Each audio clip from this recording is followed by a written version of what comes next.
All right, Kiss Army, welcome to the KissFAQ podcast. Thank you for giving us your time today and letting us into your head. I hope you don't do any damage. This is a Kiss-related podcast by the board for the board. We hope that you enjoy.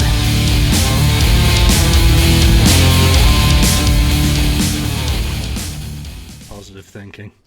Welcome to episode 90 of the KissFAQ podcast. I'm Julian Gill, your host today, and I am joined by 69th Blizzard, Ken, St. Louis Kiss, Lonnie, and Marcus Almighty, Mark. Welcome back, gentlemen, as always. Let's get some news out of the way first, and I guess the only real news this week is the November issue of the Japanese Burn magazine will have a 56-page Kiss special. Obviously, there's going to be the Kiss Expo there next month, I believe, and Gene's been packing up lots of stuff to take out there, and he's also said that the Expo will be going worldwide, so whatever that may mean in Gene's head or in reality is yet to be determined. Right. It sounds interesting, but we will have to wait and see from our Japanese brothers and sisters exactly what the Expo actually turns out to be. So, it's really cool, really exciting. And Burn, I have no idea where you can find it. I usually get all my stuff from CD Japan, so it's probably around somewhere. Check online, look on Facebook. There's a few people talking about it. Other news, Mark, music, you, yes. Project Gemini.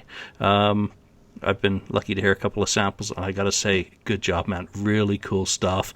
Love what you've done. Love the vibe of your music. But you want to tell people a little about what you've been working on? Sure. So for the last year or so, I've been working on a new record of mine.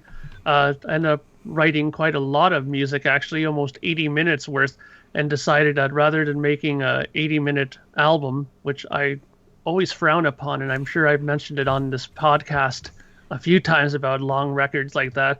So I decided rather than be a hypocrite, I decided to split it into two records.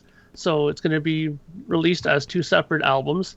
And it's on, if you go to my Facebook page, which is just the Facebook page /Facebook/ Project Gemini, then you can go on there and you'll see the record, the album covers are there, the information is listed on there. And if you contact me on there, and if you get a hold of me and shoot me your email, I might even just send you one of those songs that Julian was talking about. I believe Ken also has a copy of the song too, and Lonnie, you're welcome as well if you want to check it out. Thank you. Just shoot me your email and I'll send you a copy of the song, and that goes out to anybody on the board if you want to check it out. Open invitation to a free listen to the song. That's really cool. Thanks a lot for sharing that as well. And you and I were having a little bit of a conversation earlier where I told you about the song I wrote today that started off Neil Young and ended up Neil Diamond. So yours is oh my God, way better than that. Hey, but at least Neil's in there, right? Yeah, Neil's in there, but, it was not what was in my head. It went all happy, crappy, kumbaya crap, and I'm going to be listening to some Slayer later to get it going in the right direction. Get out of here. All right, so let's get into today's topic, and we're going to do something different today. I'm going to try and hold them up, but, they're not cocaine packs, by the way. They or meth. They are topics. We're going to play some... the other side of his desk. Yeah, that's all over. So if Julian starts acting strange later, you know why. Or stranger than normal. So we're going to play some topic roulette. I've got 6 topics here. We've got no idea, because I can't remember what the hell I did earlier today. I'm going to throw them in a hat, mix it up. Doing drugs. I've been preparing little packets. So... I picked one of these out of the hat, and the other guys have no idea what they are, because we haven't discussed any of these. We're going to do a topic completely cold and see what happens, because, we got to keep things fresh when you're doing a podcast. You do the same thing every week, and it gets a little bit boring. And this is actually one off the board, so I'm probably going to get lynched by these guys. The topic for today, gentlemen, is going to be Hot in the Shade and Other Terrible Kiss Albums. Is there any Kiss album that you would rate as terrible, and why? So, I guess we got to expand this a little bit. more than just that, very basic premise. I don't even think that's gone to 6 pages of insults yet, so, it's not really approached legendary. But let's talk about the albums in the catalog that you really think are dreadful and why. So now we'll put what's the game show music? When they've got the timer going. Oh, Jeopardy music. Final Jeopardy question. I mean, you just need I'm already kind of prepared because I think I responded to that on the board. Did you? Look at you. Yeah. Oh wow! I'm not even going to look on the board. But I said, I don't look. Yeah. Simple as that. Ken, if you're ready to go for it. Yeah. Well, I cheated, first of all, because I included solo albums inside and outside the band. Well, then let's before you go into that, let's split that then. Yeah. One for Kiss and one for outside the band, so that we take 2 picks. Okay. One Kiss album and one solo, outside the band. So, all right. Well, which one do you want first from me? Let's go with the solo first, so that we can finish up with hitting the band we love. Okay. Well, this is going to be controversial, but I did not like Paul Stanley's "Live to Win" album CD. Ooh, hate mail coming. I didn't like it. I for the fact that, again, like certain albums that Kiss have done in the past, they try to chase the trends, and he was trying to stay with the trends. Just write, but just do what you do.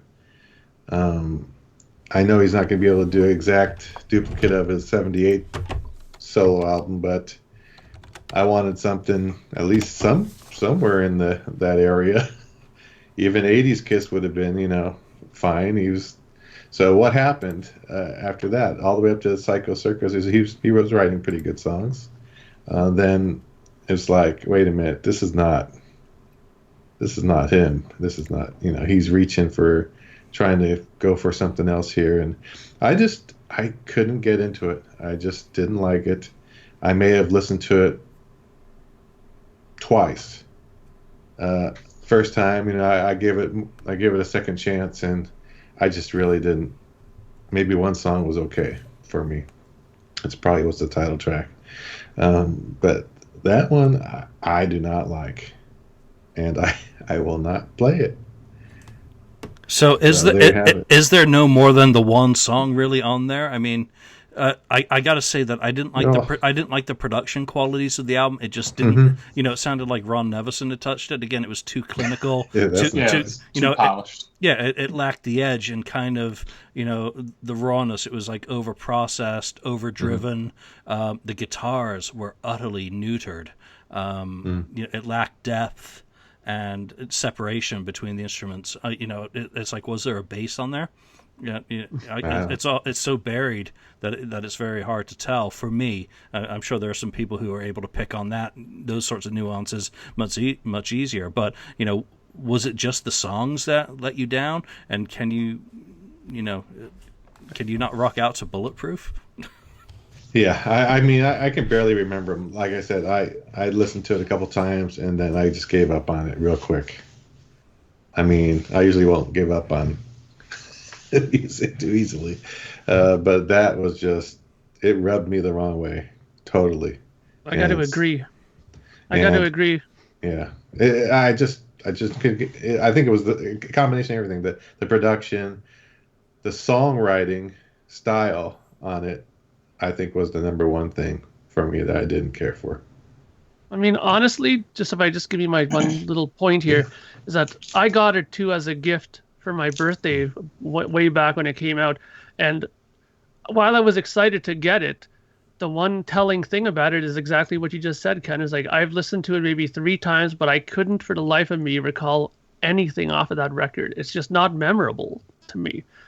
And I mean, that's sad to say because my favorite Kiss solo record has got to be Paul Stanley's. So what happened, What happened? Oh, it's interesting that you picked that. I mean, because I mean, and we'll all get our picks, but and I think there's much worse solo Kiss albums than Paul Stanley's Live to Win, and solo Kiss albums that I've listened to a whole lot less than Live to Win. So I actually enjoyed it, and saw his show in Chicago, traveled up there and saw it. It was, and the show itself was fantastic too. So, and I actually enjoyed the album. I thought it was, it was different for Paul, obviously, and different than his '78 album. And it is really polished, like you guys mentioned. But I actually enjoyed it. I thought it was a just a different take on Paul Stanley. Not writing a Kiss album, writing an album that he could write as Paul Stanley and not the Star Child. So I enjoyed it, but it was just a different direction for him. But you know what though? You mentioned one thing though that's kind of interesting. You said how you loved the show. You went to Chicago and checked it out. Those are two vastly sort of different environments though. A live show can usually turn everything around for someone's perception of something, right? Because you're right into it, you love it. Maybe the songs sound better live, Mm-hmm.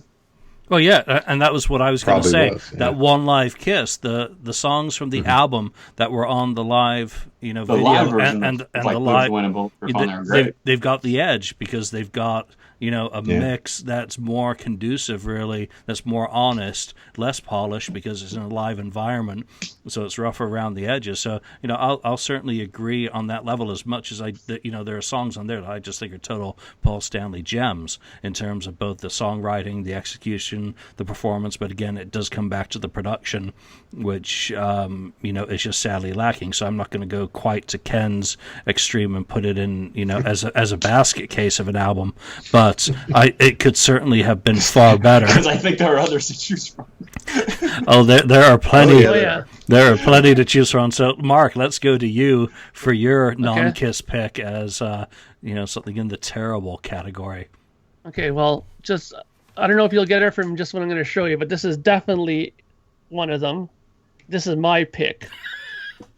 All systems go. So, Vinnie Vincent. Okay, by far has made the worst solo records out of anybody in Kiss. Okay, which again is a big shame. For All, did you?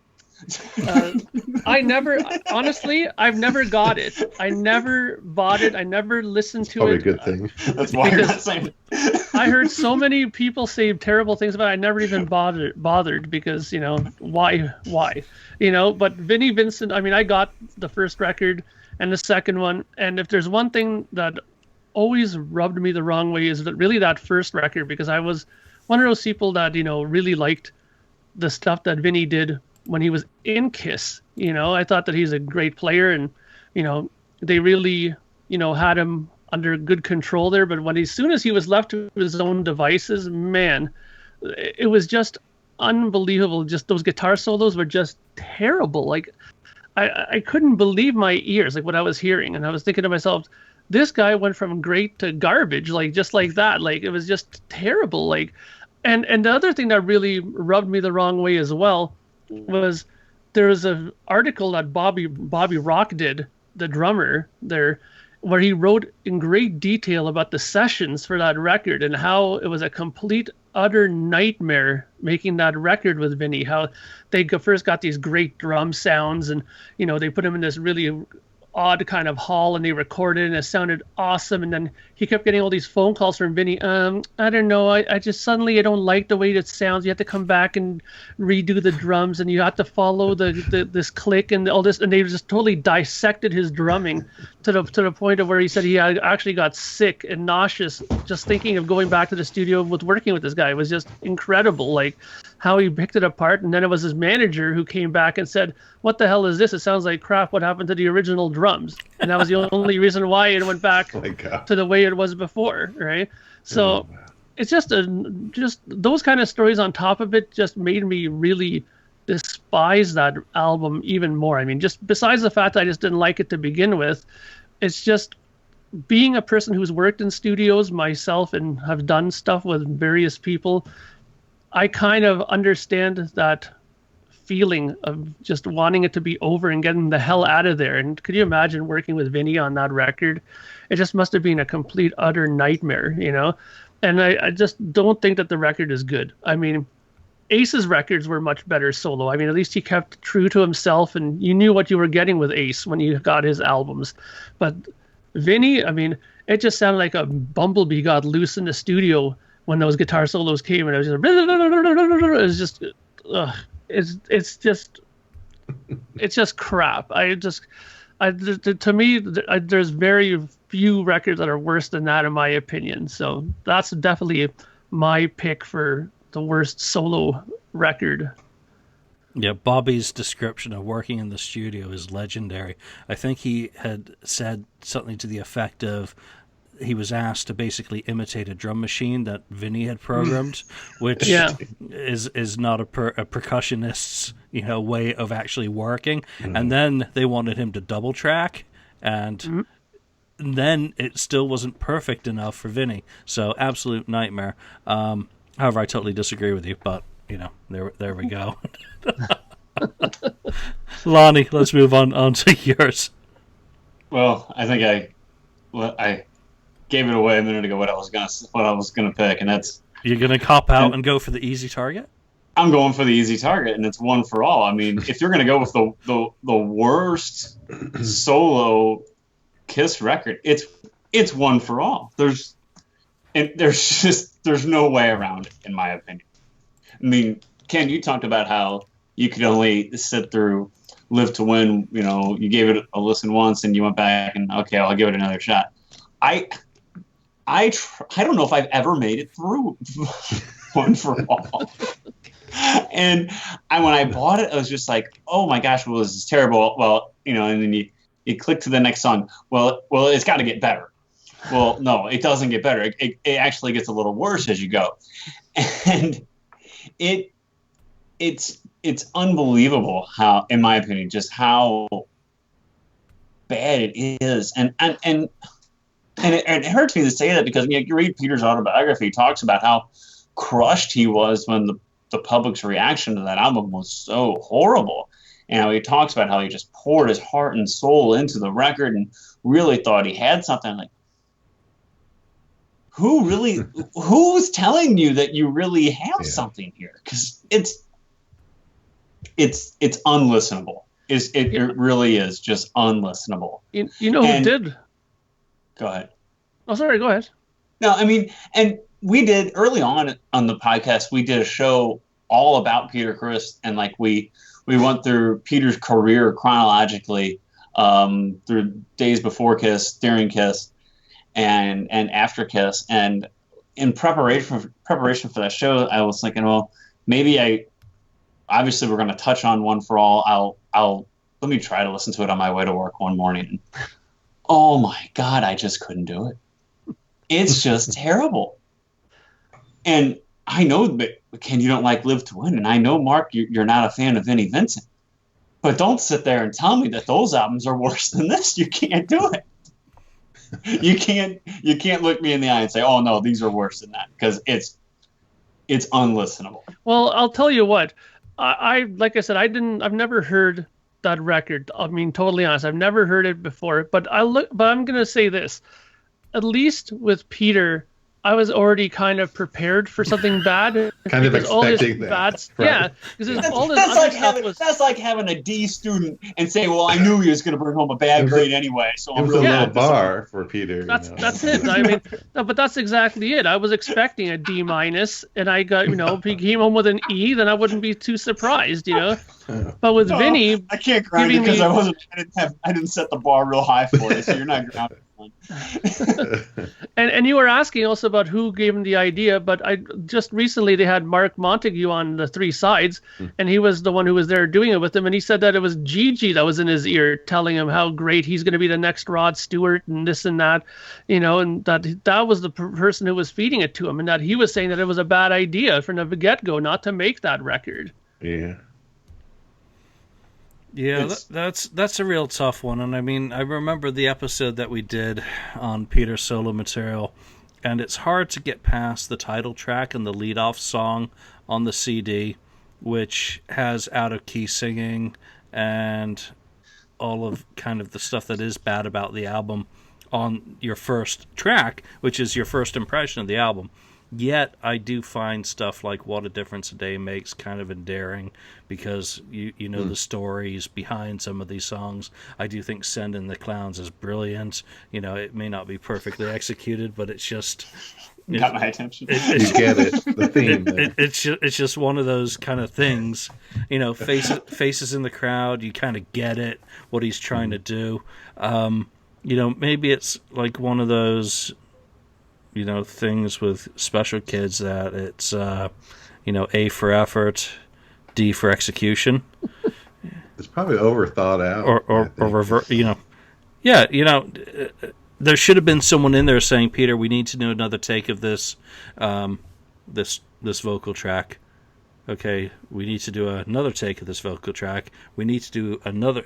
Here is how I would like you to try and sing it. And just keep going and keep going and keep going until he hits it and comp it, you know, together. Simple as that. Yeah. Because it's like they just did single takes, or, you know, just took the full take for a lot of the vocal tracks. Best one they had, or whatever. Yeah. The only one they had is what it feels like, because there are some that are just so blatantly out of key that it's just unbelievable to think that someone like Charlie Kipps' stature. I mean, come on, he's not some novice, you know, Facebooker, you know, working on an album. To allow that to actually be put on a record and released to the public is just kind of shocking, you know. And I don't even want to get into Gigi, because, you know, she's there, she's with Peter, and she's supporting him and telling him that he's good, and, you know, giving him the positive emotional reinforcement that he needs. You know, you're doing your art. You know, it's a tough thing. I get that, but there's some stuff on there that just should not be.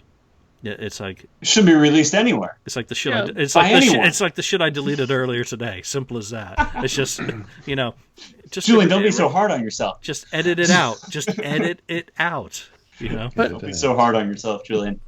I mean, I mean, if you're, I mean, it's the first thing that popped in my head as soon as you guys said, well, you can do a solo Kiss album too. I'm like, well, there's one answer to that question. I mean, there's some bad, and don't get me wrong, there is some bad stuff to choose from. But if you're going to go the very worst, it's that without question. Because I might be able to sit through asshole. I might have to have a beer or two to sit through asshole, but I could sit through it. But I can't. I can't sit through one. I have no problem sitting through Asshole, and I'm going to go on to my pick. The one album I cannot sit through at all is White Tiger. I think is the biggest pile of dog shit ever released, regardless of any connections with Black Sabbath and Kiss. It is just an atrocious piece of fret wanking, histrionic singing, uninspired crap that sums up everything that was wrong in the 1980s. You know, so when I think of bands that I didn't like Lizzie Borden, Bitch, Jet Boy, any of that sort of stuff, it is just uninspired. And I just don't get what they were trying to do with that. I mean, the image as well. I mean, what the hell is Mark St. John wearing on his head? And, you know, I'm sorry, but David Donato looks like a predator there. I mean, okay, White Tiger, I get the illusion, but, oh, God. You know, and that is an album I've listened to twice. You know, in the 80s when I finally found a copy of it, I listened to it and I got rid of it. And in I think it was the 90s or whenever it came out on CD, I listened to it again and it was just, fuck this, you know. It didn't help. Unbelievably bad. Didn't sound any better. You know, for everything that was said against Vinnie Vincent, I would say it's done in spades by Mark St. John, because it is just mindless meandering, and it's like a bumblebee on acid. I mean, at least Vinnie was trying to do something. Mark, who purportedly couldn't play the same thing twice in the same damn song. So it's just, you know, cacophony, you know, of noise. But he is faster. Yeah, it's shittier. Faster's better. Yeah, don't. I hope you don't play any sound off that piece of. Yeah. So. Ken, do you remember when White Tiger came out? I do, and you know what? I don't think I bought it. I think my friend bought it, and he played it. You said no thanks. No, and I was like, yeah, it just didn't sound very good to me. Good enough for me to buy, so. Yeah, and the only thing worse than White Tiger are White Tiger bootlegs, because they actually did perform live and some of those circulate, and they are just not very good. Yet, I do like the Mark St. John project, and, what was it, the EP and the album has some pretty decent stuff on it, so there you go. And I like when he worked with Peter. But that is my least favorite, and I actually dislike that more than Peter's One for All. Wow. Yeah. Wow. I mean, that's honestly another record that I've only heard it once at a friend's place, and that was years and years and years ago. So it vaguely registers as a memory. By the sounds of it, that's a good thing, because it sounds like it's pretty bad record there. So I don't remember it. Again, it's one of those things where I trust your opinion of it, and by the sounds of it, it's just not very memorable pieces of music that are on there. Yeah. No, it's just it's contrived, it's unimaginative, it's uninspired, it's yeah, it's really negative. So it's like the review. Yeah. All right. Let's see. Let's move on to terrible Kiss albums, if there are any such things, or if everyone is going to say, no, I don't have a terrible one. Are we sticking to Kiss proper? Studio albums? No, I'd say no solo album. It's studio albums, yeah. Studio albums. Live albums. Because you can sit here and... No live albums. And no greatest hits. Because you can sit here and pull out a Live Millennium, and everybody's going to agree with you, yeah, it's a piece of garbage. Yeah, I guess we could talk about those afterwards. But let's... You could do live. If there's time allowed, you could do live. You could do live albums. Mm-hmm. Let's keep this to the studio catalog right now, because that's really the one where I think things are most likely everyone's going to have the same pick. So, Lonnie, let's start with you. And you're not allowed to choose Revenge, as much as I know you want to. Oh yeah, that CD still looks like or Asylum. Like yep, played it at all. Right. Well, since I'm going first, I get to say Animalize since I'm going first. Wow, shocker. And Animalize, to me, there's good songs on there, and there's garbage on it. I mean, there's when I say there's good songs on there, there's a couple of good songs on there. The single "Heaven's on Fire."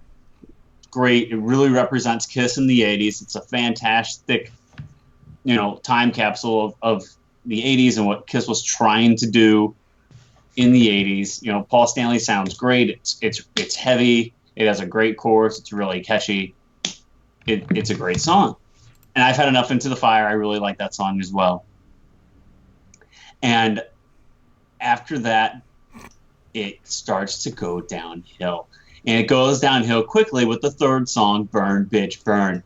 And before we did the Lick It Up episode, I was with my wife, and I was telling her some of the lines on the Lick It Up album, some of the one-liners.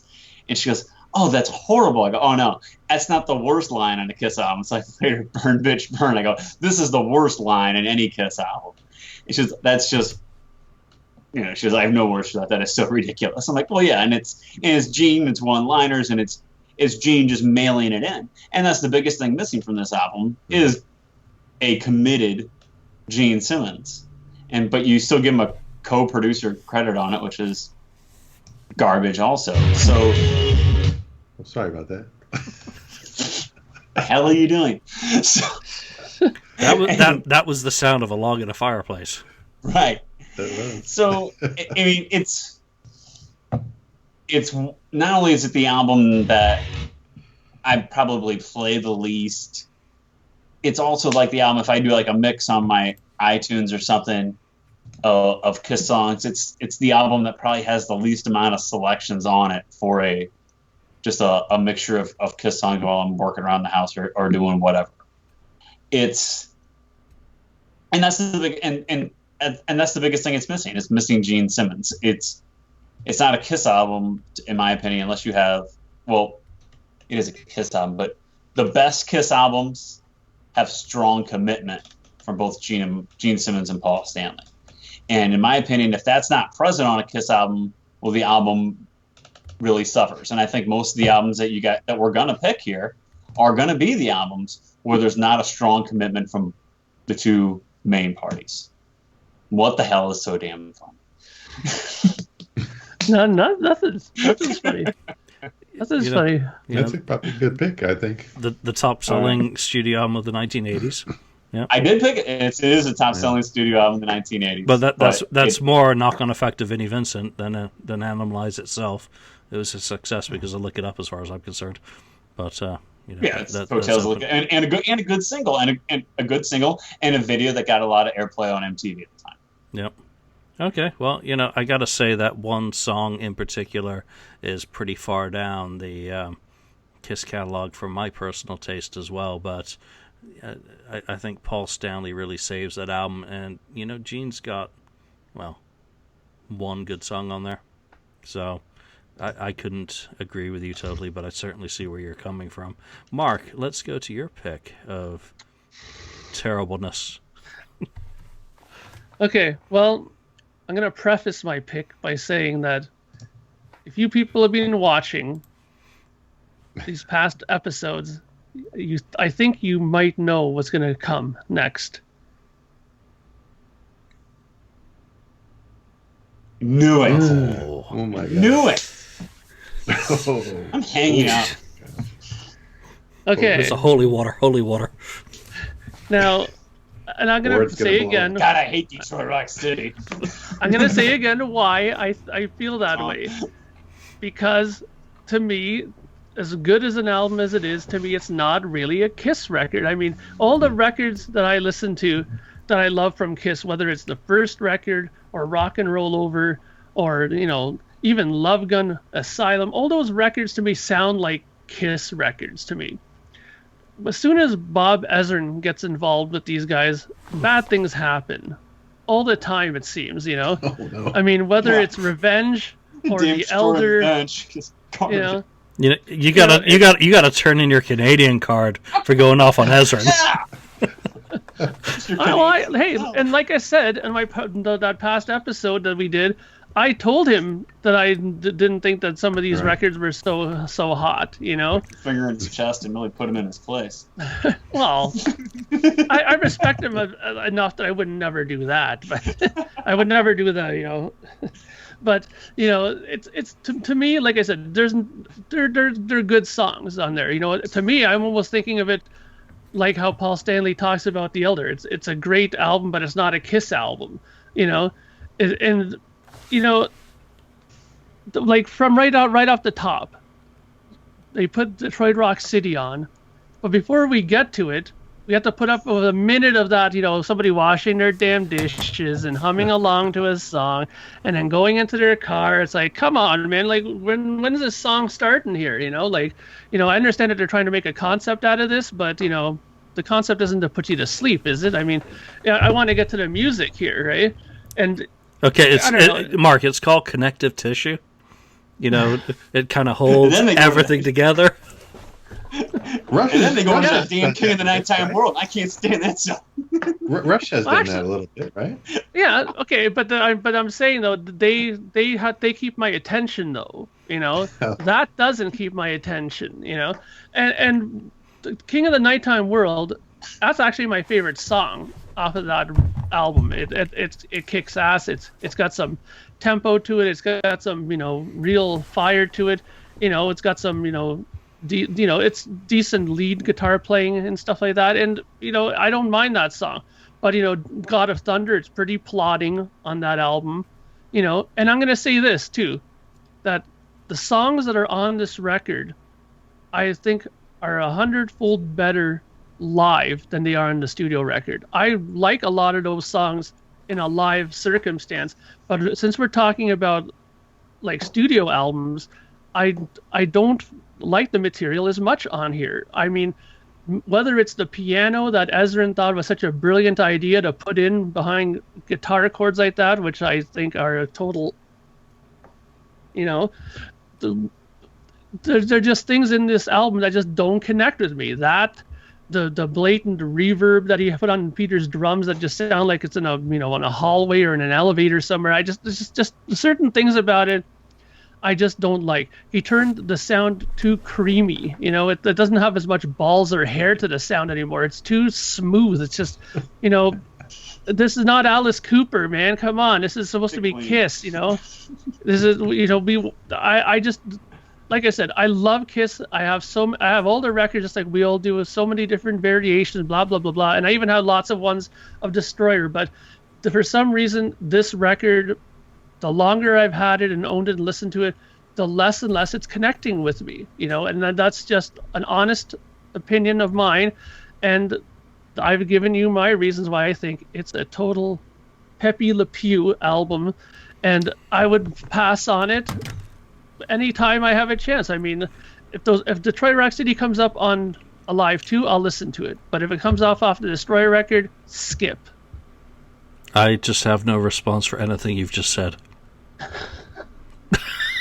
I'm just.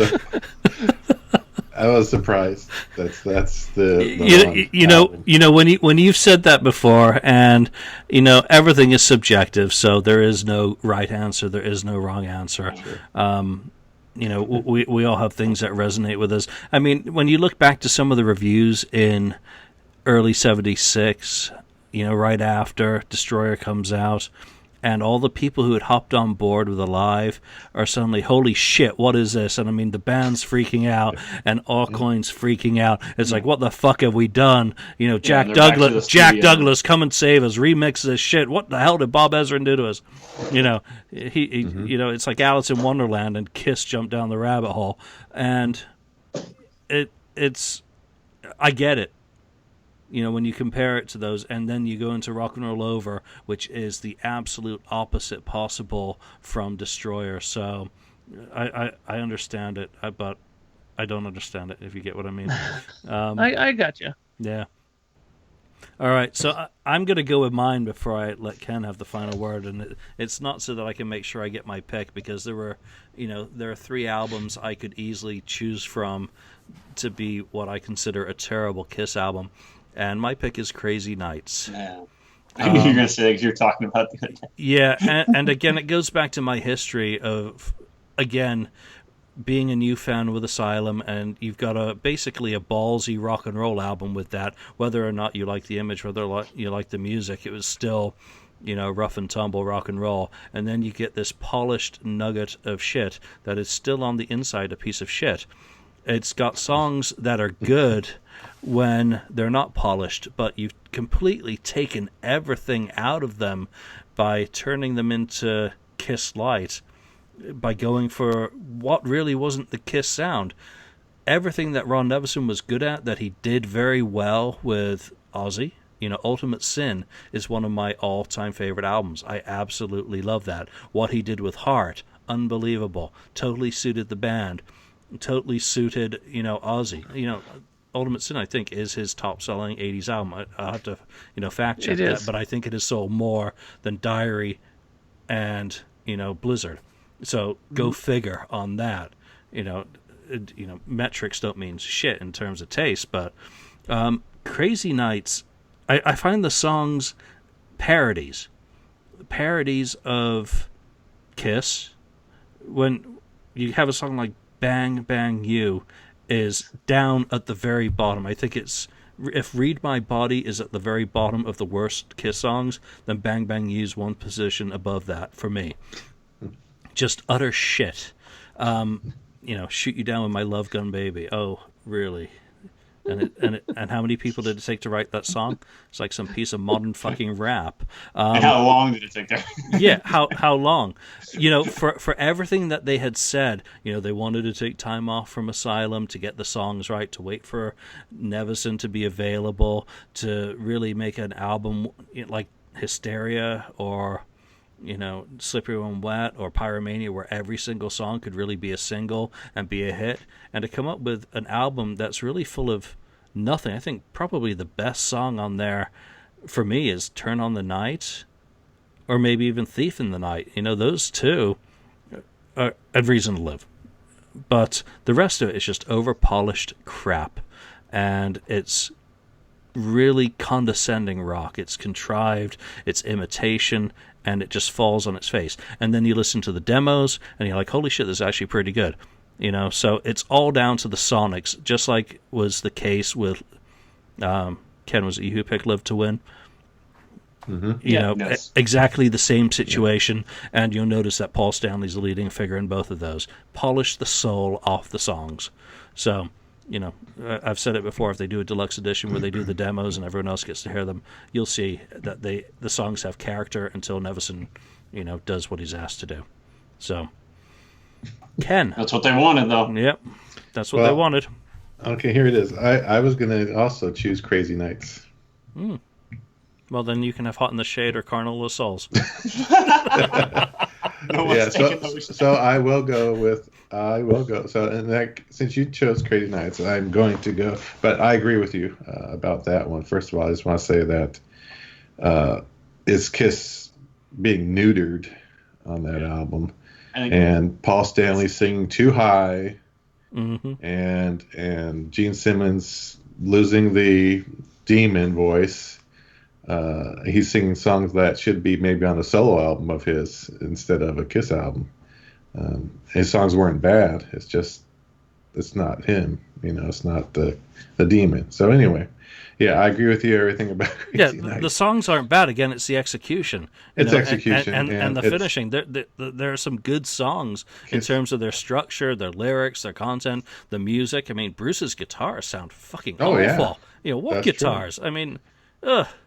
But Kiss is not Heart, so no, it just doesn't work for them. All right, so I'm going to go with Hot in the Shade.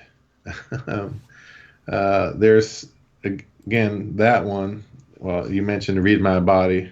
That's just... that puts you in the danger zone. That's just way, down the totem pole there. And there's not a whole lot of good stuff on there. Well, there is some good stuff, but there's the thing a whole is, lot of stuff on there. It's demo basically form, and it's not really finished product. There's some drum machine going on instead of Eric Carr playing. There's a lot wrong with it by doing it just kind of half. I guess you go off half-assing it. I guess you could call it that album. They could have probably made it into a pretty good album. And then the other thing is, you didn't need that many songs. Cut it back to 10. Get the 10 best songs. So if you can drop "Read My Body" and a couple other songs, and it would probably have been better. Plus a solid producer on it. I think it would have been a pretty darn good. It could have rivaled Asylum or something like that. But it's just not finished in my opinion. Again, it's just kind of flat. I don't know if that makes sense. It's just the sound of that demo it's flat sounding to me. It doesn't jump out at you, the music. I do like Cadillac Dreams, and of course Hide Your Heart is a great song. And a couple others, but maybe about half of it, but that's it. The whole overall, try on that was no good, even though the tour was great. Yeah. The album was not. Well, that's another great example, though, of them trying to save money and at the expense of making the record sound good. I mean, they were more concerned about, having money in their bank accounts than they did about making a really solid sounding record. I mean, they admittedly themselves said that they went to a demo studio to work on this stuff, so they got a demo studio sound. If they would have went to something like One on One or Cherokee or one of these other bigger studios and did it there, they would have probably got much better sound results for sure, and maybe it would have made for a much better record overall. Yeah, here's the thing with Hot in the Shade. It starts off and it's utter imitation and very contrived. I love Rise to It. Once you get past that stupid fricking, slide intro piece, which is like a bad analog of Wanted Dead and Alive, or Wanted Dead or Alive from Bon Jovi, and Cinderella's Bad Seamstress or whatever. Mm-hmm. Yeah, The Long Cold Winter. I mean, it's just copycatting. Rise to It itself is fantastic. Just a good rock song. Hide Your Heart's fantastic. Though the sonic qualities of that are nowhere near. I mean, look at that reel I found a few years ago, Street Legal and Something Wicked This Way Comes. Sounds absolutely fantastic, and that's just a Gene demo, basically, compared to the sonic qualities of any of the material on Hot in the Shade. Forever. Unbelievable. Yeah, Forever is a great just song. imagine that with... I'll even say it, with Ezrin or Nevison production qualities, which would have suited that song very well because of its basic essence, would have been, I mean, it was a number 4 hit in America, regardless of its, inherent quality. But just imagine what it could have been. So, and then you apply that to all the other material on the album, which there is far too much material. Simple as that. And when you have that amount of material, you're going to have that amount of filler multiplied, and there is just way too much filler on this album. It's depressing because there's some really, really strong stuff from both Gene and Paul. I mean, this is the start of Gene's renaissance. This picture here, just really quickly, this is apparently Gene and Paul doing the remix for the single of Forever. So obviously they had enough faith in that song to do a remix for the 7-inch single that came out.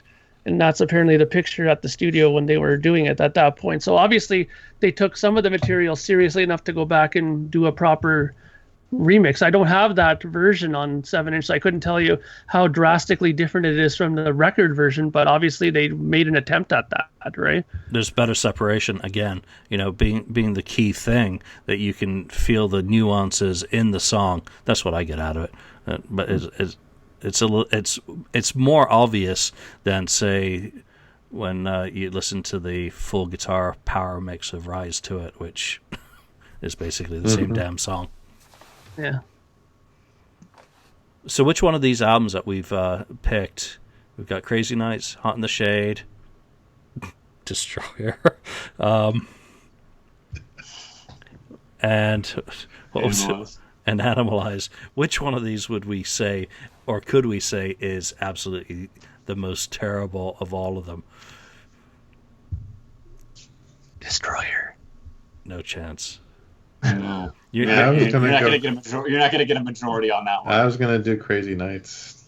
I could swing my vote to Crazy Nights. Yeah, I could easily go Crazy Nights or Hot in the Shade.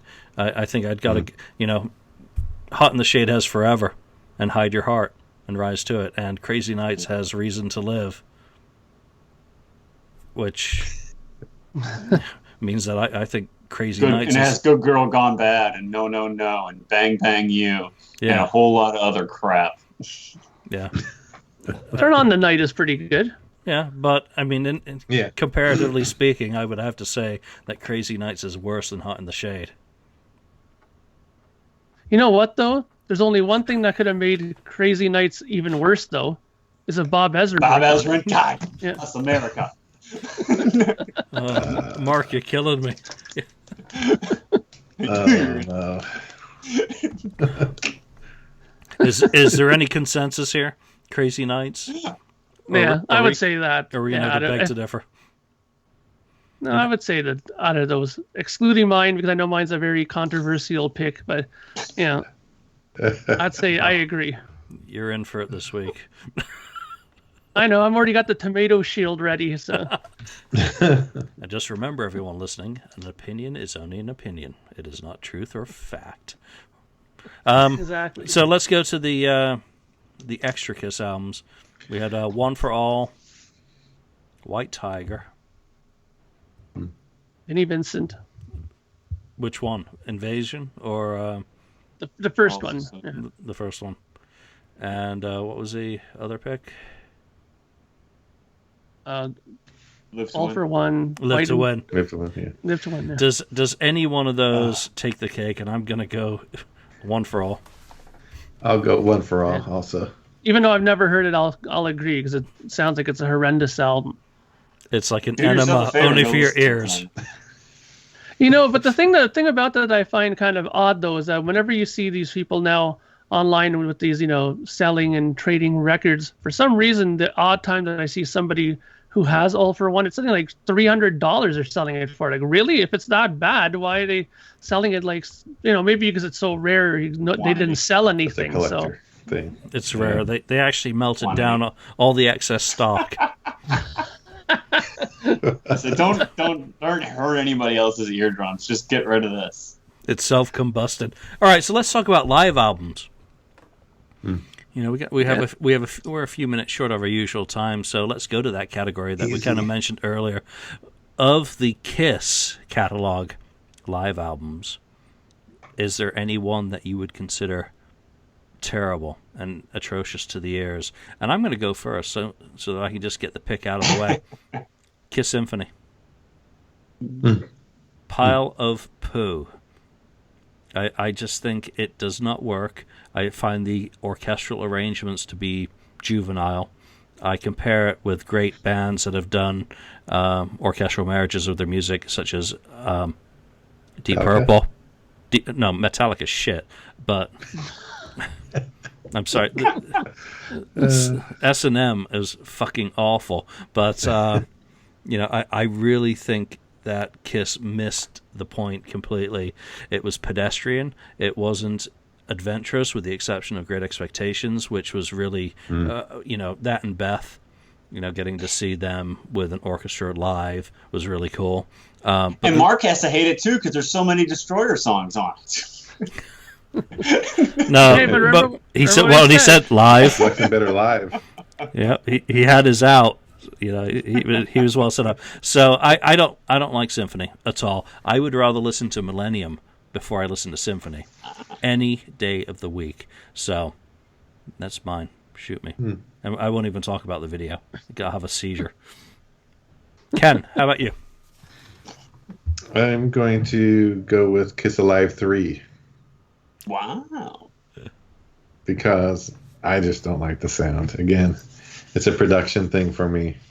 I wanted to hear something more like, maybe Alive 1 or 2. But it doesn't sound anything. The separation's not there. And I think it has to be the guitar tone, I guess. On Live 3, it's really, I don't like too bad mid-range. Yeah. And it's all right. They left a song off. I know we did a review or did something on that album. But it has a good song selections on there. A nice set list.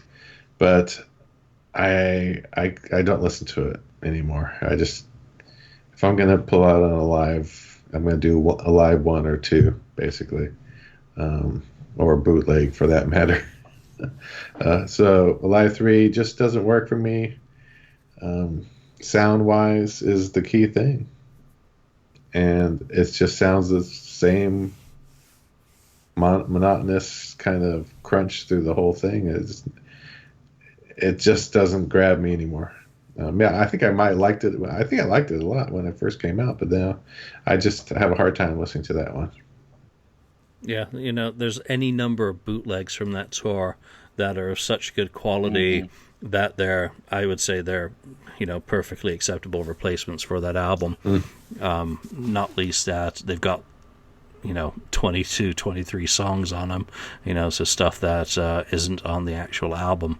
And I think we mentioned it a few shows ago, the Kissology version of Detroit, goes some way to remedying things that were wrong with it. So, but it's worse than Symphony. Symphony, I think it was produced better. Now where you don't like the Symphony, the way it's written, or you say it's juvenile. I don't know. I just kind of like the take, and it's for it being different. I give it a little higher, a little bit higher because it's different. It's just not the same old thing. They're trying for something, and this is sometimes they achieved it okay on certain songs. They did pretty well, but I still I think its production is the key thing for me. Fair enough. Mark, let's go to you for your worst live Kiss experience on record. Okay, well, at first I have to kind of think about this for a second. What really is the worst record that they made? Now, there's not going to be too big of a controversy with this pick, I don't think. Now, originally I was kind of thinking, really high up there. As much as I like it, the fact that there's so much damn audience on it kind of irks me about Alive 2, but I didn't pick that one. I picked this one. It's kind of another easy target. Oh, yeah. Yeah. Well, and the main reason why I picked this one, the songs that they picked on there are not bad and stuff like that, but to me, I can really hear a band that's on its way to splitting up at this point on that, I find. I mean, Peter Criss is in like low gear on this record. I mean, I remember when the first time I heard when they had I think they put a Rock and Roll Night on a CD I had It's on the from box that set. recorded. Yeah, and it was so damn slow, like dude. I was like, holy smoke! Like somebody get behind Peter and wind the key there to get him going there, because it was so damn ploddingly slow. I was like, wow, can they do this song any slower? And it just seems like that sort of vibe is throughout the whole kind of concert, in my opinion. It just seems like there's just no fire in it. I mean, if they would have did a recording of a live show, maybe at the very beginning of the whole reunion, maybe there would have been a lot more fire. I mean, you look at some of these bootleg shows that you can get on YouTube from the reunion tour. I mean, a lot of them have a lot more fire and energy to them than that does. I mean, that just seems that they're on low batteries, that they're just, ready to hop on the next airplane back home after the show's done. It's like as soon as the last cymbal hit's done, by the time it's even stopped ringing, Peter Criss is already in the dressing room, It just seems like it's a very tired record, and they've done obviously much better, and that's the curse of the Alive, catalog, because once you've done Alive 1, I mean, really, how you can ever top that? I mean, that is their pinnacle as far as a live record goes. And, while I did say before there are other things I would change on Alive, I still think it's the one of the best live records that was ever done. So once you go from there, it's hard to top it. But this is definitely their worst live album, in my opinion. Yeah, it's not a matter of the band being in low gear. They're in no gear. I mean, that's the danger of triggers. Remote control drumming. Yeah. Because I take the barely done it. Pow! I had too many Valiums. Yeah, it's hard to fault it. I don't dislike it that much. I haven't listened to it quite a bit more than I have Symphony, but it doesn't hold a candle to 1, 2, or 3 or MTV. So, Lonnie, let's go to you to wrap up the episode with your pick of the worst live Kiss album. Well, at this point, it's a little hard for me to choose because, well, at least to choose a different one, because the live albums that we haven't picked are Alive 2, MTV Unplugged, and I guess Kiss Rocks Vegas. Right. And You Wanted the Best, if you really want to cop out. I can't really count that. I don't really count that. That's like compilation live. It's like In the studio. Right. Exactly. Yeah. So can you really count it as a live album? So I'm just gonna have to, because I'm not gonna sit here and say anything negative about Alive or Alive 2.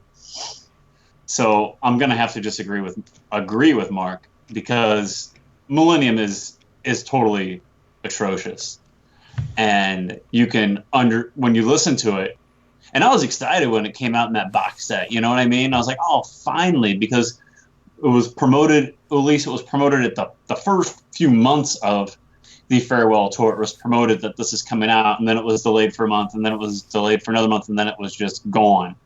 Yeah. And when and we had that version of Rock and Roll Night on the box set. And if you look at your box set, the booklet of the box set, it says, coming soon, a live 4, this is what it's off of. I'm like, oh, coming soon. This came out like 2 years after a live 4 was supposed to come out to begin with, but whatever. It's Kiss, you don't ask questions. And when it came out, I was excited. I was like, well, finally, I get to listen to this album that was supposed to be this, quote unquote, the soundtrack of the farewell tour, and an album that I was really looking forward to at the time, because you didn't get a proper live release of the 4 original guys back together. Why they didn't do it for the reunion tour when the band was really clicking and the band was really sounding a whole lot better, I'll never understand that. Why you didn't release that either at Christmas of '96 or in the spring of '97 instead of releasing Greatest Kiss, I don't quite understand. Yeah. But it is what it is, and I was excited to get it though. Like, oh, this is gonna be great. And God, is it slow and awful. And I remember getting it, I guess it was 2006 when it came out. I think it was like fall of 06, I think, when it came out, when that Millennium box set came out. And I remember getting it and downloading it to my iTunes, putting it on my iPod still at the time, and I was like, well, I'm going to listen to this when I go for a run this afternoon. And it's the worst album to go for a run listening to because it's so freaking slow. I feel like I need to go for a walk listening to that. I go for a run. So I was just like, and midway through, I'm like, why am I having such a hard time here running? It's like, and I put 2 and 2 together. It's because this sucks. Jesus. But it's really almost in the category of unlistenable, of something that's unlistenable. And like the God of Thunder, like, and you remember that when it came out, if you went and bought it at Best Buy, you're supposed to get like a bonus. The Best Buy version was supposed to include 2000 Man and God of Thunder, and then you get home and it didn't have it. And then like 2 weeks later, you went back and Best Buy made up for it, or Kiss made up for it, or whoever made the error made up for it. You can go back and you got your CD with the other songs on it. But the God of Thunder is so slow. I mean, it just plots along and seems like it won't end. Dude. Yeah. the Best Buy fiasco. Alive 2, and it's like on steroids in comparison to that song. It doesn't even sound like the same song. If you're gonna ask me the worst live Kiss album or Kiss album that's unlistenable, it's that one. And it's so sad because Kiss is a band that's known for their live performance, and how either good they sound live or what a great show they put on. And to listen and a live album is what broke them into stardom. And the fact that this is a live album from the same 4 guys is just hard to imagine. It's that bad. Yeah, that's all fair enough. I will say I'm happier with the version that came out on vinyl in 2014. That, number one, has all those bonus tracks, put back in their proper place.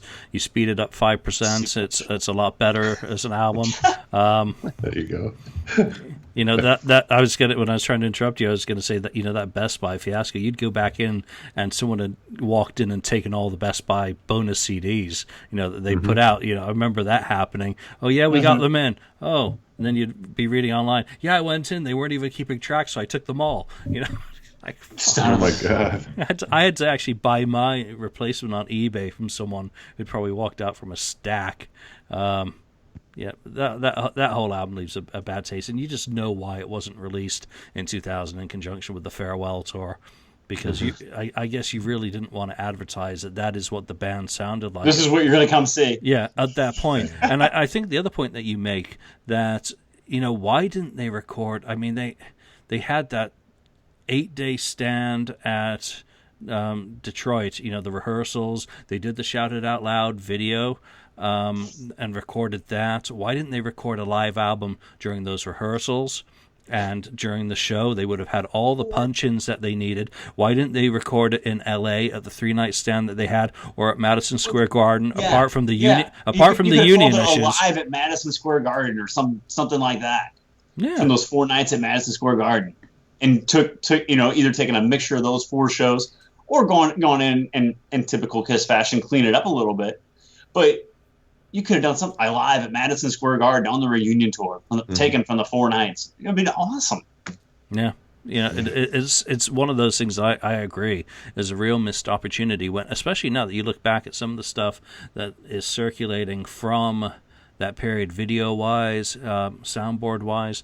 That there were some pretty decent performances. Obviously, the Kiss of 1996 was not the Kiss of 1977, but it was a damn good show. That's for certain for someone who never saw 77 and only has to compare the bootlegs. The recordings were very good. They were powerful. They sounded great many times. And Peter, early on, when they said that he was an MVP from the effort that he made early on in the reunion, those were the ones to capture. Putting out a live Millennium is almost like a middle finger to Peter and Ace, because I don't think Ace's performance is that good either. It is sloppy. It's you have the good sloppy Ace and you have the bad sloppy Ace, and that certainly doesn't do any favors to him in terms of his reputation. And Peter, it's just like kicking the cat. Nicely put. All right. So, any final thoughts before we move on? No. No, I'm not even going to put these 3 disparate albums up against one another. I think we can all agree. I think they're equally bad in their own right. Yeah, Alive 4, Crazy Nights, and One for All are what we consider the most terrible of terrible. Those that shall never be named. God, you got Voldemort coming out holding a Crazy Nights album. So, all right. So that was our show for today, and that is Topic Roulette. So interesting where that one went with no preparation, no knowledge of what we were going to do. So good job, gentlemen. And for anyone out there, we do appreciate you listening, and we do like when you get involved in the discussion about the topic that we've had to chime in with your opinion. Obviously, there's already a thread where people have been discussing terrible Kiss albums, but we'll post up our own thread for you to chime in on Facebook, on YouTube, and on the FAQ message board. So we'd love to hear what you think, whether you agree with us or not, or you've got your own picks. Call us out on something that we've forgotten to mention about one of these albums, some obvious thing that we've overlooked. We love to have the conversation enhanced by your participation. So, for Ken, for Lonnie, for Mark, and myself, thank you for listening, and we'll see you next time. Thank you for spending time listening to the KissFAQ podcast today. All sales are final. There are no refunds. If you'd like, look us up on Facebook or come over to the KissFAQ message board and discuss the topic we broadcast today. Don't forget to rate us on iTunes, Spreaker, or wherever you've listened to the show. We hope you'll join us again.